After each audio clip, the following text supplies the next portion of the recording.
श्री राम, हर हर महादेव। आज मैं आपके सामने एक उत्तराखंड का अपना ही सब्जेक्ट है, एग्रीकल्चर के अंदर ही आता है ये भी। तो अभी पहाड़ों में क्या है कि सीज़न चल रहा है हार्वेस्टिंग का। सभी चीज़ की हार्वेस्टिंग होने का टाइम है, सीज़न होता है किसानों का। तो एक अपना रबी और खरीफ की फसलें अभी क्या वो एक गेहूँ और धान वाले टाइम पे। तो ये समय अभी चल रहा है, पहाड़ों में भी बहुत सारे काम हो रहे हैं। लोग गाय बच्चों के लिए अपने घास इकट्ठा करते हैं क्योंकि बर्फ़ पड़ जाएगी जहाँ बर्फ़ के इलाके हैं। और साथ में अभी आजकल एक कुछ नया चल रहा है कि उत्तराखंड पुलिस के कुछ विभाग के लोग पहाड़ों में जाके भांग को काट रहे हैं, और भांग को काटने के बाद उसकी पोस्ट डाल रहे हैं कि हमने यहाँ जाके पूरे गांव की भांग को नष्ट कर दिया और इस तरीके का। तो मैं बेसिकली इसके ऊपर बात करना चाहता हूँ। तो बात यह है कि पहले भांग के करते हैं रूल्स और रेगुलेशन की बात।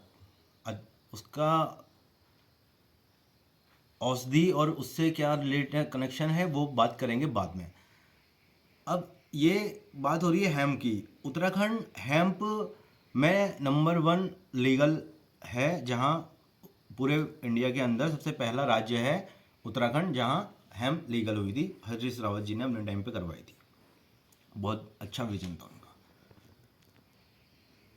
अब मेरे एक बात ये समझ में नहीं आ रही है कि पहाड़ में आप नशे को रोकने के लिए, चलो आप हेम्प काट रहे हो, भांग को आप काट रहे हो, तो अगर आपने भांग को काटना ही है तो आपने तो पुलिस जो ये पुलिस वाले हैं उन्होंने शराब के ठेकों को भी बंद करना चाहिए, क्योंकि अराजकता तो ज़्यादा उससे फैल रही है। दूसरी बात इसमें एक मैं आपको बता दूं, सिर्फ ओनली 1 नशे का ही पदार्थ नहीं निकलता है, इसमें निकलता है आपका रेसे से भी काफ़ी कुछ काम हो रहा है। कुछ इंडस्ट्रीज ओनली सिर्फ रेसे से कपड़ा बना के ये काम कर रही है हेम्प के ऊपर। हेम्प बोले तो अपना ये भांग की बात हो रही है, हेम्प इसकी एक वैरायटी हो रही है जिसको ये लीगल किया गया है, हेम्प इसे बोलते हैं।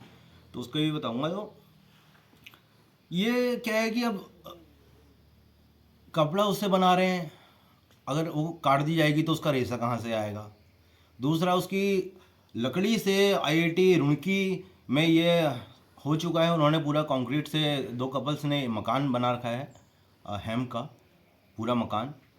तो अब वो कंक्रीट कहाँ से आगे वो कहाँ से आएगी। जो इनोवेशन हो रहा है, इनोवेशन की अगर जड़ ही ख़त्म हो जाएगी तो वो इनोवेशन नए जो हो रहे हैं वो कहाँ से होंगे। दूसरी चीज़, तीसरी चीज़, उसका जो सीड है, कुछ इंडिया के अंदर बहुत टॉप लेवल की कंपनीज और बहुत ये ग्लोबली चल रहा था और चल रहा 3 साल पहले यूएस में भी। तो ये टॉप बूम करी थी इंडस्ट्री हेम्प की। तो हेम्प से जो सीड है, उसके सीड के ऊपर ही काफ़ी इंडस्ट्री टिकी हुई है, जो उसके सीड से ही आगे प्रोसेस करके प्रोडक्ट बना रही हैं। उसके सीड प्रोटीन हो गया, हेम्प सीड ऑयल हो गया, ये सारी चीज़ें हो गया। चौथी बात, अमेजोन या किसी भी लीगली ये हर फ्लिपकार्ट या किसी में भी ई कॉमर्स में अवेलेबल है इजली हेम्प सीड मिलना, और उसमें वो जीएसटी जा रही है, जीएसटी गवर्नमेंट ले रही है। अब ये आप मुझे एक समझाओ एक बात, अगर गवर्नमेंट उसमें जीएसटी ले रही है, सब कुछ हो रहा है, तो वो हेम्प का सीड आ कहाँ से रहा है।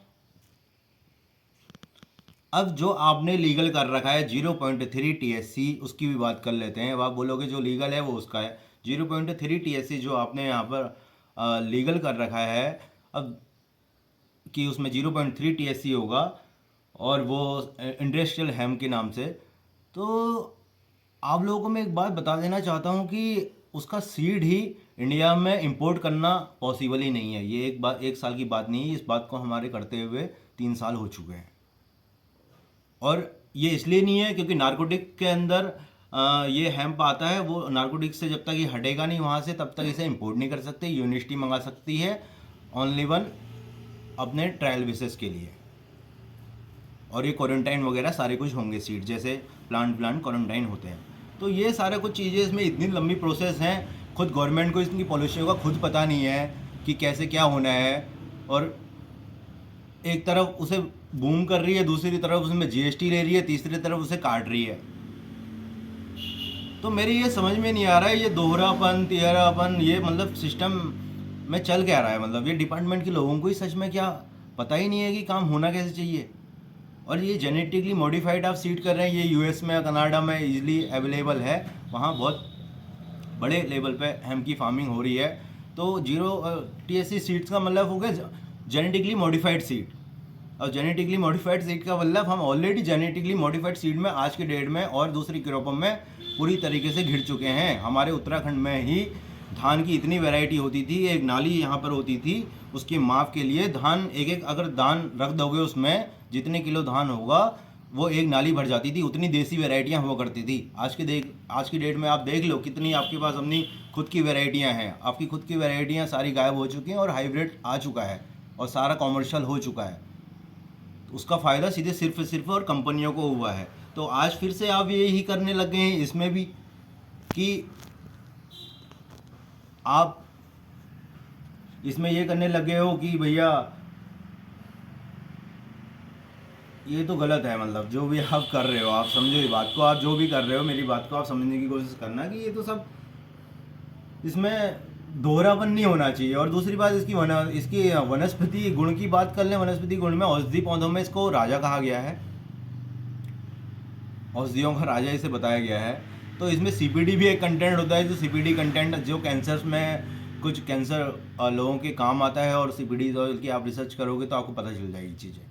काफ़ी हॉस्पिटल इसमें इंडिया के अंदर इस काम पर रिसर्च पर लगे हुए हैं। तो ये सारा दोहरापन छोड़ के आप लोगों को उसका अदर सॉल्यूशन, आप अलग सॉल्यूशन देख सकते हैं। अगर आपको करना ही है पेड़ नष्ट करना तो बहुत गलत है। मेरा ये कहना है कि अगर आपको किसी को चीज़ को रोकना है, अगर आपको नशे को रोकना है, नशे को रोकना आप बहुत अच्छी बात है कि आप रोकना चाहते हो और आप इसमें सफल रहें, पर उस पेड़ को नष्ट ना किया जाए, उस पेड़ के प्रोडक्ट को जो निकल रहा है उसको बाहर ना निकलना दिया जाए, या कुछ उसके लिए कुछ तरीके निकाले जाएं। वहाँ पर आप सॉल्यूशन दे सकते हैं, पर उसके जो और बायो प्रोडक्ट उसके बनने थे उससे आप ऑलरेडी काफ़ी नुकसान कर रहे हो। कम से कम आज भी, इस साल भी, पिछले साल का डेटा बता रहा हूँ, कम से कम 100 टन माल हल्द्वानी ट्रांसपोर्ट से बाहर अदर स्टेटों में गया हुआ है। अब अगर ट्रांसपोर्ट से गया हुआ है तो लीगली तरीके से गया हुआ है विद जीएसटी पे। तो वो सीड कहाँ से आया? अब वो सीड वो एक तरफ से वहाँ से चल रहा है। तो ये सब ये दोहरा तीहरापन छोड़ो और जो काम है बेसिकली जो काम कर रहे हैं पहाड़ों का जाके भ्रमण करो। मैं खुद गया हूँ ऐसे ऐसे पहाड़ में जहाँ चढ़ने में जाने पहुँचने में ही 2-2 दिन लगते हैं और 9-9 दिन से वहीं रोडों से गायब। तो वहाँ सिर्फ कुछ होता ही नहीं है दोस्त, वहाँ सिर्फ आलू होता है, राजमा होता है और आपका ये हैम अपना भांग होता है, उनका चलता है इससे भाई, वरना कुछ है ही नहीं वहाँ करने को। तो उसके अलावा इसका रेसा वेसा ये सब कुछ वो बना रहे हैं, मतलब इस तरीके से दाना वो 1-1 कुंटल 2-2 कुंटल निकाल रहे हैं। इसकी दाने की कॉस्ट आप देखो कितनी है, तो आपको पता चलेगा कि फार्मर इसके दाने से ही कम से कम आप उसके 25-30 हज़ार रुपये का नुकसान कर चुके हो और आप किसानों की आय दोगुना करने की बात कर रहे हो। तो मैं अपनी बातों को ज़्यादा ना कहते हुए ये भांग के सब्जेक्ट में इसे करूँगा, मेरी इन बातों को आगे तक पहुँचाना, जहाँ तक ये पहुँच सके आप लोग एक जरिया हो कि इन बातों को जिन लोगों तक ये पहुँचनी चाहिए उन लोगों तक आप पहुँचा सकें। इस बात को शेयर करना अच्छा लगे और ऐसी जानकारी के लिए आगे भी जुड़े रहें। धन्यवाद।